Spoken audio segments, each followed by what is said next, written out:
Hello and welcome back to the Lee Summit Town Hall Podcast. I'm your host, Nick Parker. A reminder, the podcast is brought to the good people by Budget Blinds of Lee Summit. Budget Blinds, locally owned, great local business. They are your home for enlightened style shades. And most importantly, we always say this, it's most important, Chad. They are your home for automated shades. They are our robot shade overlords. Robot shade overlords. I love that. I mean, look, seriously, the robots are going to take over. It's fine. Yeah. I'm ready for it. Sure. But the place to get those robots is right at Budget Blinds. Oh, yeah. I mean, how cool is it? You can have Alexa, Siri, whatever your virtual assistant. Your virtual assistant of choice is. Yeah. You can program your lights, your shades, all the things right with stuff from Budget Blinds. Well, when I think of Courtney Lofketter, I think like, what is it? Robot shade overlord. Yeah. Oh, yeah. That's a perfect moniker for her. Perfect moniker. It's great. Yeah.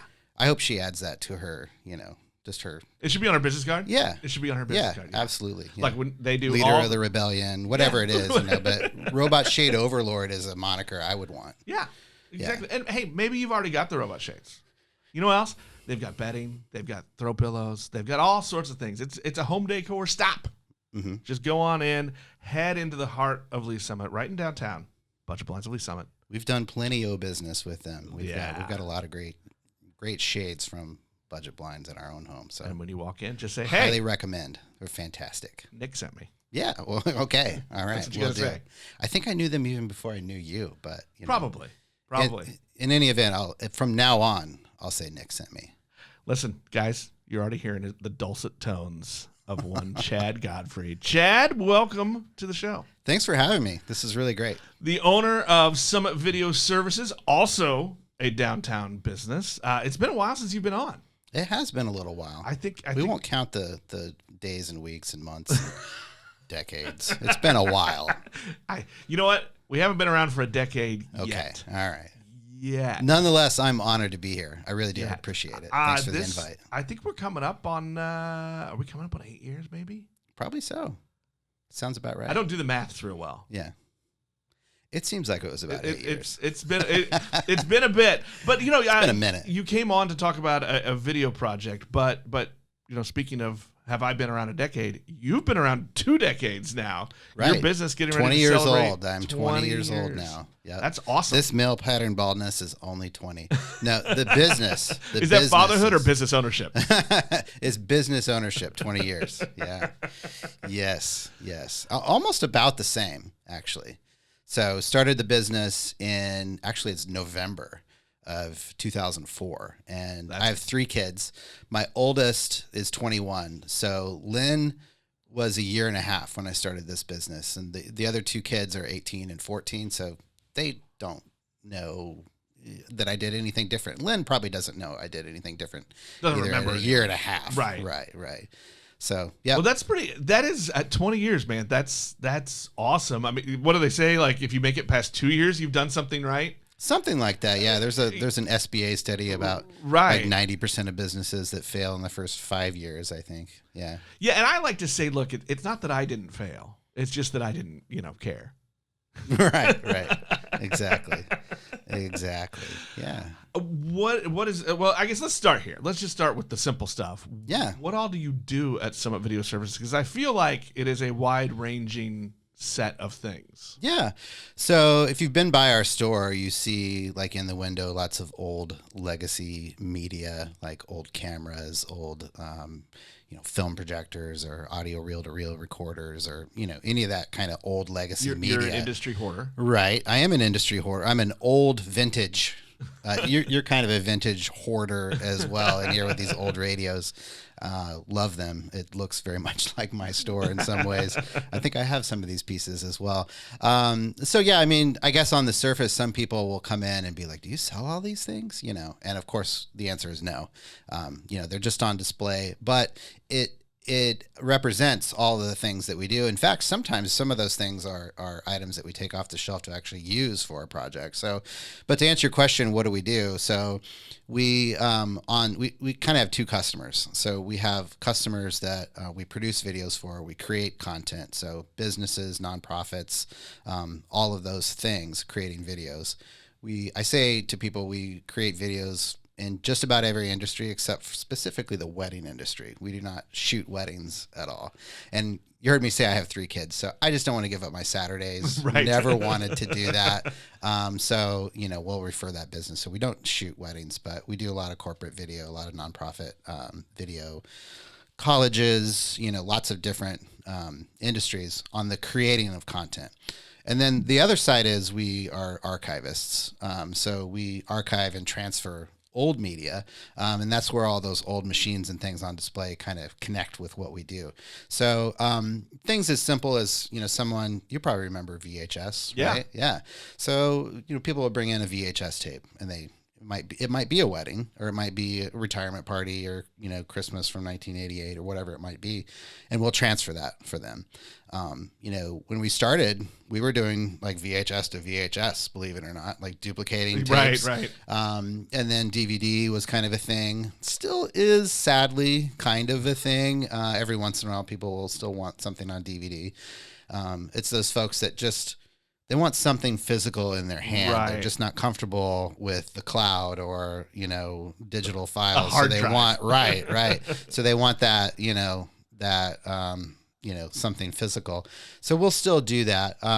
But, of course, anymore, most things are all digital. So someone will bring in a VHS tape, and we'll give them a link to download it in the cloud, and then they can watch it on their phone or their mobile device, their smart TV, computer, whatever. That was going to be my question, is what are people saving their things on? I mean, I just feel like I was going to reach for my phone, but we're using it to record ourselves here. Right. Phones are everything. But I feel like that's where my album is nowadays. I don't know that I go anywhere else other than my phone to look at videos, for better or worse, videos, photos, whatever. Sure. Yeah. Is that the thing now? Is that where most people are digital doing it? Files, really are kind of the key these days. They're the most popular thing. And what container you decide to put those in, could be a different thing, right? Whether you put it in the cloud or you put it on a thumb drive or a hard drive, flash drive, Are thumb drives still a thing? I can't remember the last time I saw a thumb drive. They still are a thing. They're actually quite a bit slower than the cloud in many ways. Especially the USB-A, which is the standard USB. Like most computers and devices aren't shipping with those anymore. They're all the little USB-C thinner connections, which are faster. They actually will, you charge batteries and things with them faster as well. So we see that trend moving from USB-A to USB-C. But really, I mean, by and large, people are getting their stuff, and we put it, in the cloud, like a private link that they can share. Because if they have family members across the country or around the world, they're not buying 10 flash drives and shipping them. They're sending a link out to say, hey, here's, our family reunion from 1987. Remember Grandpa and, Grandma so-and-so, and, that kind of thing. So, yeah. You brought up VHS, and we are the same age-ish. Yeah, I think I'm a year older. You might, I think we figured that out many moons ago. Okay, so I remember when my parents first had the family VCR. Yeah. Do you remember what the first things were that you like? Because my folks decided this is what we're recording. We've got a VCR. We can record things. It was MASH. Oh yeah. We had. I can't tell you how many. Before it was in syndication. Well, no, it was in syndication. Oh, was it? Okay. I mean, that went fast into syndication. Okay, but it did go fast into syndication. Yeah, it did go fast. I think that was one of the first. Was it 1972, 70, or 72? I forget. So we had, can't remember how many cassettes we had full of episodes of MASH and an accompanying spreadsheet that listed the time codes for when they started and which episodes they were. Right. Nice. Yeah. So do you remember what your family's first, like, what did you get excited about in the Godfrey house? I'm the youngest of 3. So my brothers are 8 and 9.5 years. So I like to say I'm the oops baby, right? But do you remember CBS here in Kansas City would do Friday Fright Night? I do remember that. It was always sponsored by Adams Toyota. Ray Adams. Right. Yeah. Ray Adams would get on and, there'd be a little skull or whatever in this little studio. Yeah. Yeah. We used to record a lot of those. I remember that some of those Friday Fright Nights would have some of the things from like the Twilight Zone and, a variety of different things like that. So that's the one that comes to mind for me that was, the original. The other thing was we had like an old like CUK band satellite, the big the ones in the backyard, and rotate around to 360 or whatever to get to different stations, because we lived out in the country north of Warrensburg, and so we didn't have cable, but we did have one of those old analog satellites, so we would record movies and things on them. But as far as like specifics, like Friday Fright Night was one that I really remembered. Yeah. And we would time, release as well. Because, for me, I was fairly little. So staying up that late to watch those shows. Now, the whole thing about, having the ability to watch that show at a young age was probably a whole other parent conversation. Maybe I should check with them. I was remember why I was allowed even to do that. Right. I remember my mother would time the, she'd do the trial of cable for a month or whatever. Oh, yeah. So we'd have HBO and then she'd record all the movies she wanted. Right. Yeah. This probably wasn't what we were supposed to do. Probably not, but that's that's what taking advantage of the system. Right. What do you get the most of? Is it people bringing in like a couple generations before us was a lot of Super 8, a lot of those things. Like what do you really get a lot of in, or is it just kind of a little bit of everything? So it is a little bit of everything. So in terms of transfer, it's kind of 4 categories. The first would be like videotape transfer, which is what we were just talking about, VHS. But there's lots of different flavors of videotapes. Right. As people bought smaller camcorders, it could be mini DV, it could be high 8, digital 8, VHS-C. We didn't even talk about Betamax. Yeah. So there's Betamax, which was what consumers are used to if you're from the 70s or 80s or grew up in that era or heard about it. Betamax and VHS kind of had a war to see who was going to dominate the home video market. Beta lost. Should have won because the quality is much better. Like people bring in VHS and Betamax today. Betamax looks great, relatively speaking. Right. Better than the VHS. What killed the Betamax market was the rental market. Right. So you just couldn't get the titles. The movies, you went to Blockbuster or whatever your local video place was. I seem like Aardvark video. I was just gonna say Aardvark. I seem like we had an Aardvark video, which was I feel like that was the before Blockbuster was everywhere. Yes. That was the one that was in most of the rural towns. Was Aardvark. Right. So I grew up in Warrensburg, and we had an Aardvark video. But you probably remember this too. Like you could go in, and if you didn't have $1,000 to buy a VCR at that time, you could rent it. You could rent it, right? Yeah. So you would rent your 2 or 3 movies, and you would, put down whatever deposit. It was probably $25 or something, minuscule by today's standards, and you could rent that top loader VCR or whatever, and it was a beast that would fill up your trunk, right? And it was in like one of those, canvas kind of bags, like what they deliver pizzas in now. It seems like is about the same sort of thing. But so videotape transfer could be all kinds of things. The little camcorder tapes to standard VHS or whatever. That's one category. Another is audio. So people still have cassettes or reel-to-reels. In my video series, which I know we'll talk about in a little bit, we talk about some of the obscure formats as well, like wire recordings. People, there's that term, wear a wire, and that was actually developed for espionage through the FBI. But they created a wire recorder that would record a signal on a very thin spool of wire, and so we don't get very many of those, but we have machines to archive and record those. When they come in with those, is it like an old guy in a trench coat? That's right, kind of a J. Edgar looking Hoover over his type. shoulder as he comes in. Exactly.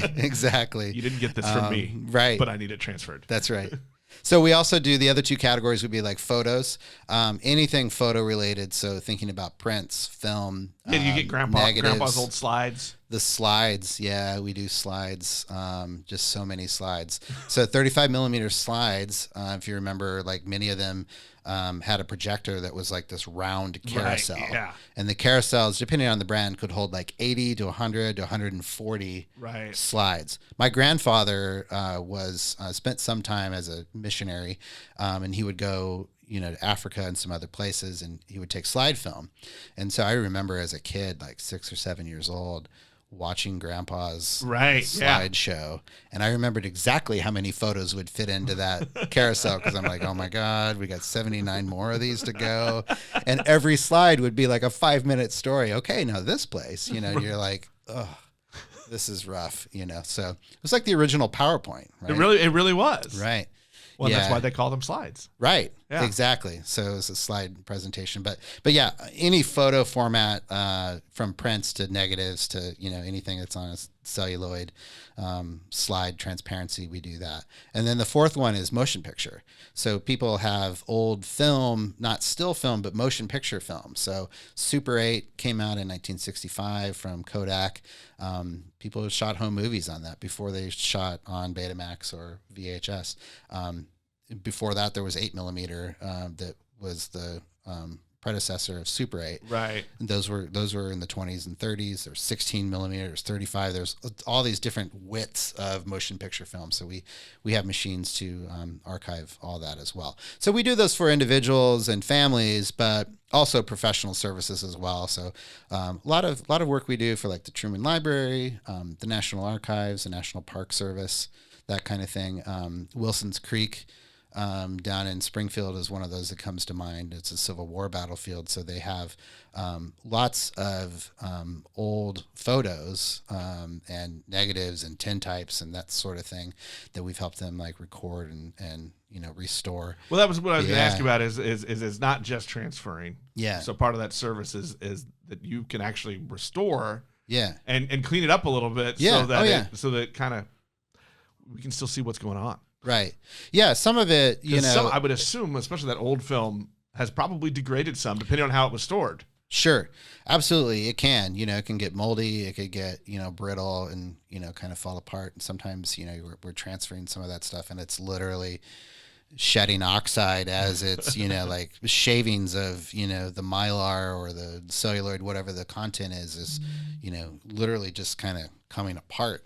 As we're transferring. So sometimes it's on its last life in whatever that media is as we're digitizing it, to preserve it for the next thing. So that part's really kind of cool when someone or, an institution can bring in something old like that really may be on its last life. And we're the last ones to actually get to. That's what I was going to ask about. Is be like, because, when you get the Truman Museum, Wilson's Creek Museum, those things send you stuff and you get to help kind of uncover and see this, history. It is. There's lots. We see lots of really cool history with audio reels. The reel to reels.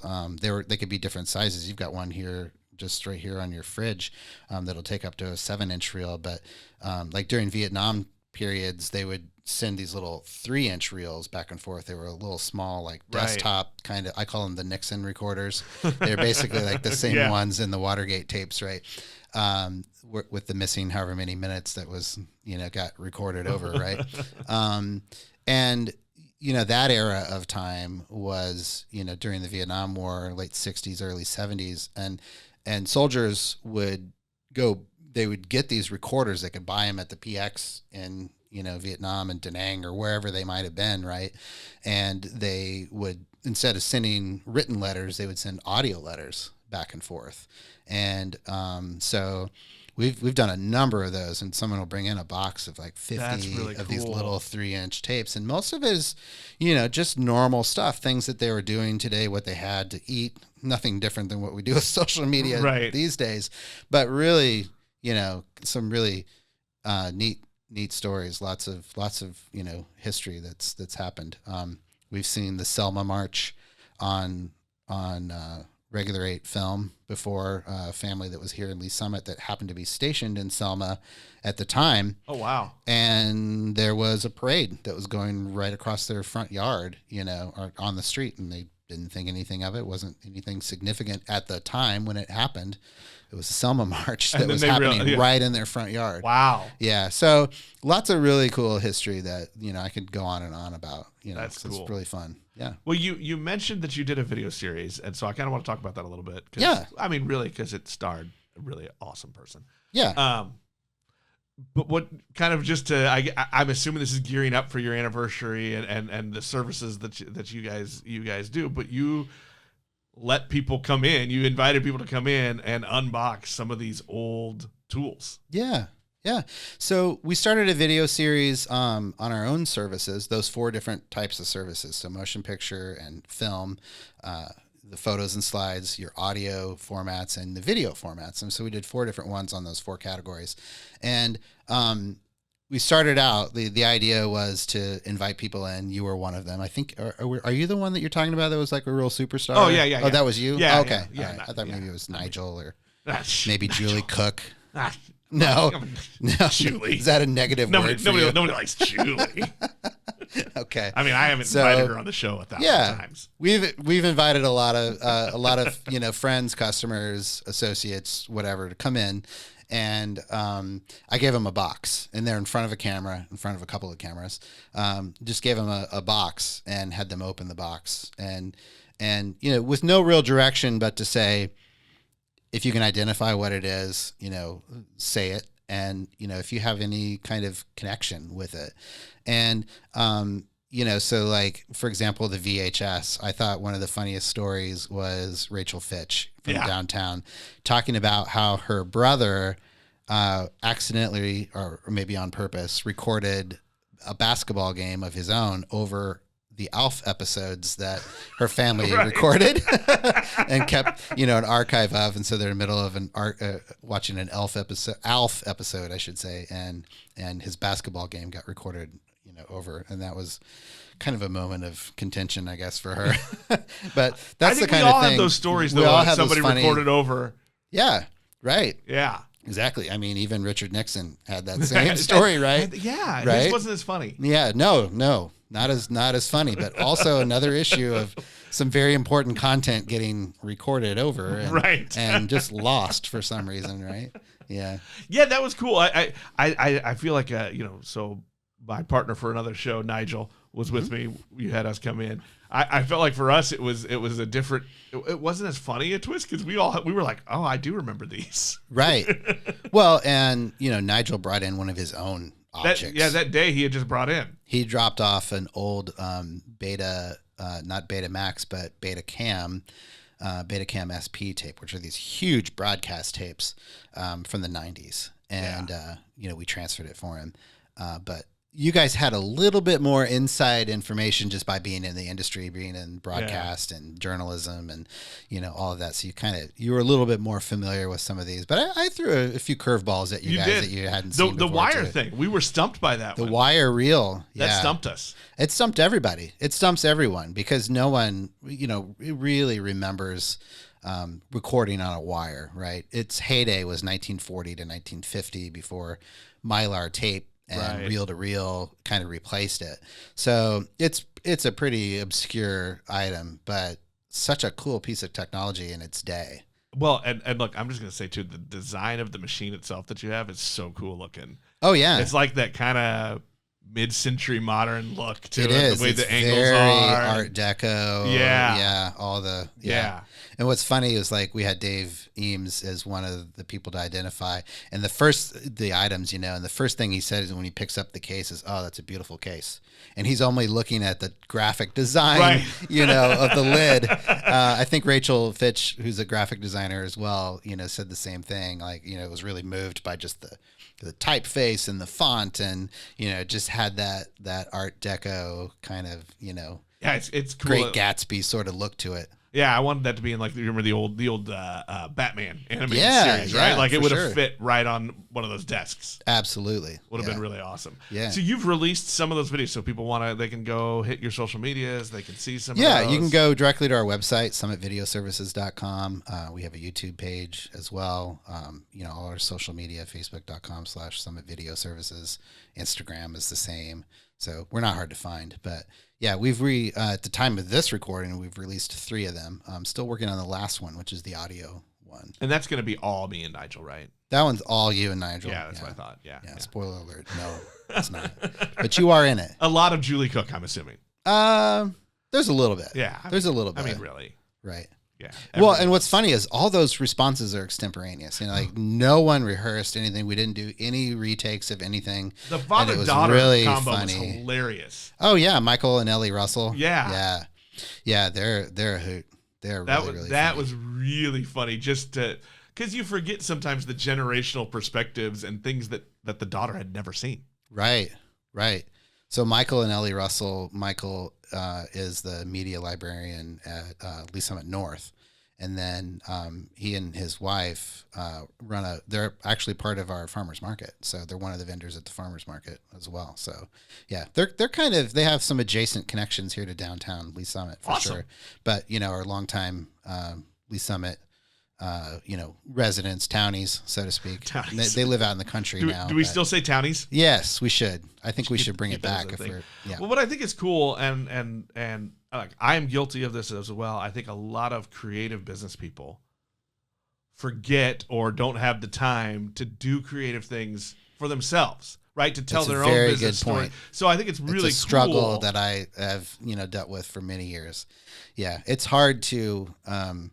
If you get so busy in business, especially a small business, you don't have a lot of staff, then, you're really focused on client work, and it's hard to, really get the time to, or make the time to create content, for yourself. And so that was one thing I was really adamant about this summer and fall, as we release these videos, was like, we really need to focus in on some of the stuff that we do. And so, Carrie Smithia, I don't know if you know that name, and she's pretty well known in the community. Mm-hmm. Carrie works with me now, has been working with us for about a little over a year. She's retired teacher. She retired in 2023. She was the broadcast teacher at Lee Summit West High School, and did the International Baccalaureate Film Studies there, and taught English all the way back to she opened West, but before that she was at Lee Summit High School as well. And she's just been a really great asset for us, very creative. So she and I kind of worked on those scripts together and helped develop that video series together. And she's just been really great to be a part of, our team. How's that been for you to kind of to put some of that creative juice into, you're telling your own story again? I mean, yeah. You don't get that opportunity often, like you just said. Right. I mean, you just don't unless you make the time to do it. And I mean, I'm here to tell you it's kind of exhausting, because it is. I was wondering if it'd be in your spare time. A little bit. It is. It's very invigorating at the same time. It's both, right? But at the same, simultaneously, it's also just like,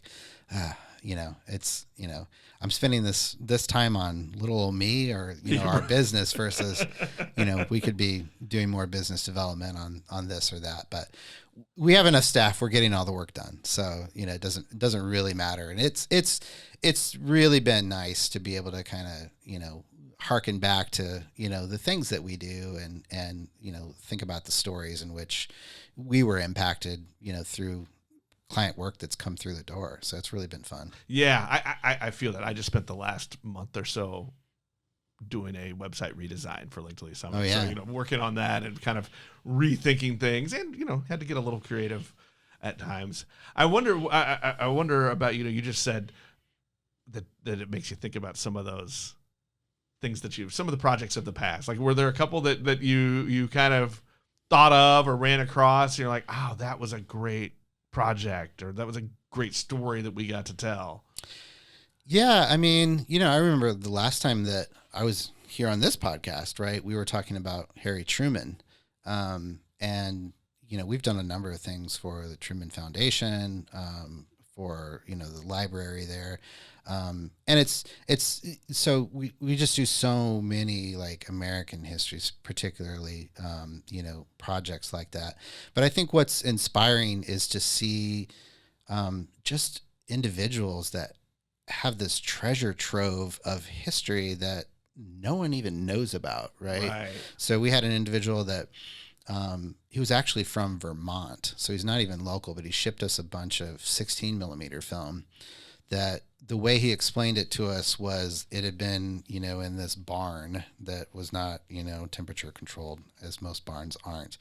And that film that he shipped us, I mean, it seemed like a biological hazard when I got it, because we had to clean it. It had everything caked on it that could have been caked on it, from dirt and rust, to mold and water damage and all kinds of stuff. So step one was to basically put on the hazmat suit, and clean it. Right. Which was a kind of a pretty meticulous process to clean that film prior to transfer. But when we transferred it, and a lot of it was just normal stuff, but then he had some footage from Germany in like 1938. Oh, wow. 36, 37, 38. I forget exactly, but It was an interesting moment in time. It was a very interesting moment in time, but it was, is it 36? That was when the Olympics were in Germany, I believe so. I think and that was sounds right. when Yeah. Hitler kind of was really pushing all of the swastikas, and that was SS the rise of that power, right? But this was pre-World War II when this was filmed, and it was literally just his dad, who was a professor somewhere in Germany, like in Dresden area, and in Berlin, that there was swastikas all over the place, in the middle of this, downtown court. And he had, at one point there were SS troopers that so right in front of him, during some of these shots. And I'm just like, what in the heck am I watching? And so we transferred all this, and we sent it all back. Before the world knew what was going on. Before the world knew what was going on, we transferred all this, and I had a phone conversation. I was like, "Tell me a little bit about this reel that was from like Berlin," and he said, "Yeah, my dad was a professor there, and kind of like with the Selma March, we didn't know what was going on, but this was just kind of interesting. We were filming some stuff, and the SS had stopped him." As he was taking photos as well. He had a 16 millimeter motion picture camera, which is what we transferred. And then he also took like still film, like on a 35 millimeter. Well, the SS took his stills camera, and destroyed all the film. They didn't know that he was also shooting 16 millimeter film, this motion picture film. So this was like some top secret film that he'd shot, that either they didn't know what it was, or they just didn't know he had it. I don't know what the story was. But, and didn't realize the significance at that time, probably. Right. So, but it was really, more telling than the still film was, because it was all action. You saw military going by and these SS troopers that were marching by. It was like, something straight out of a movie. And it was, it was just normal, stuff that was happening at that time that seemed like it had no significance, except that it was something that was, happening in that moment. So, I feel like at some point I get a little desensitized by it, because it is kind of stuff that we see every day, and again, some of it's just mundane, boring stuff, kids opening Christmas presents or whatever that might be. But then in the midst of that collection, there's, something like that you're like, what the heck? I just watched your kid blow up birthday candles, and now I'm watching a pre-war military march. Right. So, and many of those things we, will try to get permission, from that customer to share it with an institution like the Truman Library, or others, the National Archives. So, we'll do some kind of a licensing agreement so that they could still, it's their intellectual property, but they're sharing that with the Library of Congress or whoever that might be, because it's somebody's home movies that no one else knows about. How shocked are they usually because they probably have never thought about, that the archives would be interested in seeing this. Yeah. Most people are shocked. Like they are, I don't think they'd be interested in that. I'm like, are you kidding? Like, they would definitely be interested in that. So, yeah, I mean, and lots of documentaries will license that kind of stuff too for use in, historical docs. And, I'm thinking like your Ken Burns types of folks that are out. I mean, you look at a series that Ken Burns does, and there's thousands, maybe even hundreds of thousands of, clips of B-roll, in something like didn't that. They'll get to use. definitely, Yeah. but they'll definitely license, Yeah. footage like that if it was something that was, seemed significant for them to help tell the story. Yeah, I would want to like pull every one of those family people in an interview. Yeah, like, yeah, right. Like I in my head, I'm already listing questions. Yeah, I have things I want to know. right. So it's I just, want context. yeah, it's moments like that really remind me this is a cool job. Yeah. It's really fun. So yeah. Yeah. Is it hard to fight that temptation of I want to know the whole story? I mean, Or no, does it's not. I or mean, does sometimes you're like, oh, this is another project. I do my best to try to follow up. I mean, that's part of, why I got into this business is just having that interest in history and all these old gadgets and whatever. But, the longer I've been in this business, the more interested I'm in the story, behind whatever that might be. And so I'm always trying to, and sometimes, unfortunately, that person is gone, right. In the family. And this is the daughter or son or the grandson or granddaughter or whatever of left. the family. And they don't know who these people are anymore. They're like, well, I know my mom's in this, but I don't know, who those other old people are. They're gone. So sometimes that happens too. And I'll ask the question. They'll be like, yeah, my dad was in Germany, but I don't know. I don't know the story. I think we all have those photos somewhere or film or whatever, right? Where it's, well, I know who it came from. Right. But if you got me, my siblings, my cousins, everybody together, we couldn't name who was in that. Well, and because they're gone. That's right. And I'm a big proponent of, really trying to suggest to people, hey, while your mom and dad are still alive, or grandma and grandpa, even if you're lucky enough for them to still be alive, sit down with them on some of these photos and take notes. Who is this person here? And they'll be able to tell you who that is, And we've had people, even when we transferred old home movies, they'll send in a family member in front of a microphone and they're watching the film and narrating it, just kind of like a director's commentary. Yeah. Oh, this is Uncle John over here, and this was I don't know what year this was, but this was a family gathering. But that information is valuable, however general it is. I mean, the generation beyond that is not going to know, half of that. To get whatever context you can. And related to that too is, we do a lot of videos for funerals and celebrations of life. And, those are always, if you've, everyone's been to a funeral, but, the trend is to have these little photo slideshows, right? That are like a tribute. And it seems the trend is always, someone passes away and you're scrambling to get those pictures because the memorial service is in 3 days. Right. And so, everyone's trying to go through photo albums and get stuff from their phones and whatever. And there's a big scramble among all the other things and logistics that you have to take care of in the next 2 or 3 days.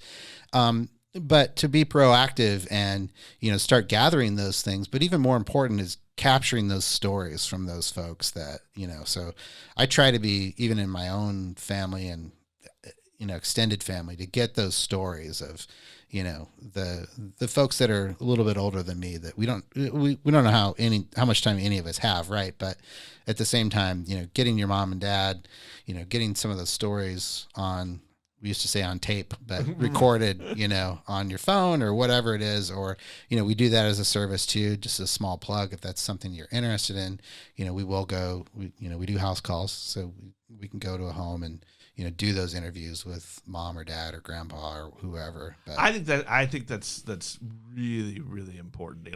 I'm a fan of, I always like to say that stories are how we actually live forever. That's right. Right. Because those are the things, right? Those are the things that live on. And my mother and I often talk about, we have an aunt or great aunt, whatever she, whatever title it actually is. Yeah. She was the storyteller of those generations, but we never got them recorded. Right. And so she had, she was born in, I think, 1908. Mm-hmm. And so she had her stories and then the generation or two before her as well, and gone. Yeah. Gone. And just think of the value of being proactive, and never having to say the phrase, I never did get grandma's apple pie recipe, or whatever it was might be, right. To be able to, get those stories down and go through the old photos or whatever it might be. But there's something obviously very visceral about hearing that person's voice, and that just leads me to another really quick story, which was, we were on the news about a story that we did a number of years ago where during World War II, Pepsi did a campaign where they had these little recording booths in allied areas around the world. And so you could go into a little recording booth in, Great Britain or wherever and send a short message. It was recorded to a record, like a acetate record. Right. You got about 2 minutes. It was a 78 record, which means it runs at 78 RPMs, and it's pretty fast. So usually someone's in the middle of a story and it cuts off, at the end of it. But so the customer brought this in. She was the daughter of the soldier, and the story was that her mom was pregnant, and then her father got shipped overseas. He died in the war. And so she never, she always seen pictures of him and whatever, but had never heard his voice. And so she brought in this record it has the little PepsiCo, label on it from like 1944, I think was when it was. And, she came in and, got to hear his voice for the first time. Wow. And I have more of those stories than I have fingers now after that one happened. Because it's just such a cool thing to be in the presence of someone that's hearing the voice of a family member that they've never heard before. Right. And, to her credit, she really kept her composure. I would have been Waterworks. That had been my, and you gotta be okay with that. Yeah. And the longer I'm in this business, the more emotional I get about some things like that. We're doing like someone's senior video, like a, photo slideshow of some kid that's graduating, from high school. And I'm like, whoa, man, that's, rough. And it's because it's, it's more closely connected to, my own family too. Well, yeah. That's the thing. It's like we can all relate to those moments. We can all think of the voice we never get to hear again or the voice we've never heard. Right. Right. Like I have grandparents that I never met. Mm-hmm. Sure. So I think we can all connect with that. And we can all connect with, at our age, we can connect with kids graduating and moving on and all of those things, and the stories are what connects us. Right. Yeah. And on the professional side with like nonprofits and things, it's the same sort of thing where we're trying to tell that story that, about that nonprofit and certain people that have made an impact, on that group or whatever the history of that might be. So in a way, it's very much the same type of approach that we do with businesses and corporations, nonprofits, whatever, when we're trying to tell like a documentary story, a personal connection. Right. Because it really does. It comes back to the stories, that really make it more of a visceral, connection. Right. And those are the things we remember. That's why Pepsi did what it did. Right. Those are the things we remember. Right. Connect to a brand, you connect to a company. Why did you and I spend, so much of our time with downtown as one of the local nonprofits, right? Because there was a connection. There was a thing there. Definitely. Yep. Yeah. Well, one more time, I'm looking at my clock, make sure we don't take too much Sure. of your time, because you do have to, probably make money for your business. Get some work done. Yeah. How can people find you? Yeah. So Summit Video Services, we're right here in downtown, near 3rd and Douglas. I like to say we're down the street from Libations. Everyone knows where Libations is, right? So, but yeah, 21 Southeast 3rd Street, summitvideoservices.com. If you just remember Summit Video Services, that's pretty much our handle on every social media as well. But yeah, it's a I assume the honor. Instagram, the Instagram, YouTube. Facebook, YouTube. Are you on the TikTok? I am not on TikTok. I believe it or not. I go back and forth as to whether I'm going to do that or not. Mostly, I don't want to learn new things. Yeah. For me, is that fair? That's fair. It's very much like, doing Instagram reels. They're pretty much the same thing. Let's just say Instagram is very much like TikTok. I should say it the other way around. TikTok probably invented those reels. Right. And YouTube Shorts, same sort of format and style. But I'm not on TikTok at the time of this recording. But that might change. That could change. That could change. Yeah. Well, Chad, happy anniversary. Thank you. And thanks for coming on the show. Thanks so much. Really appreciate this opportunity. All right. That'll wrap us up for this week. We'll talk to everybody next time.